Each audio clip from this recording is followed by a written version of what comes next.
Мына бул видеодогу жаштар биринчилерден болуп үркүн жүрүшүнө чыккан. Бизге эс тутум маанилүү деп 1991-жылы эркиндикке умтулган жаштар бар эле. Мына ошол жаштардын арасында Кадыр ата болгон. Үркүн жүрүшү менимче көп жылдар бою козголбой келген темадай болуп эле келген болчу да.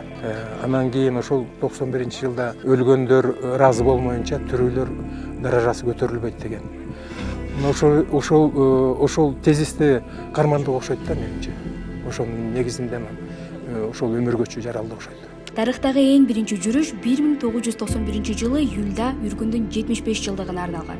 Ал 12 күнгө созулуп, Бишкектен Каракойго чейин өмүр көчү деген ат менен өткөн. Жүрүштү Кыргызстан демократиялык кыймылы менен Ашар кыймылы баштаган. Ар кыл уюмдардан куралган жүрүшчүлөрдү айылдардын жашоочулары да колдошкон. Алар да ошол аталарга арнап койлорду союшуп, бизди тоозушуп эле айылга кирип келатканда ушундай бир сезим менен кирип атканбыз эле жүрөгүң оозуңа кептелип калат.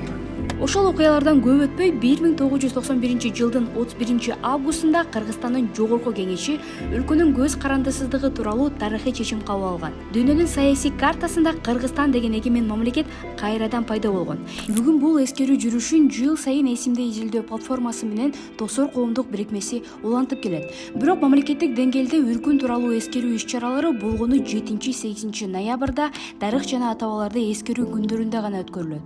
Бул күнгө бир нече тарыхый окуяларды бириктирип салышкандыктан жарандар анын чыныгы маанисин түшүнбөй калышты дешет.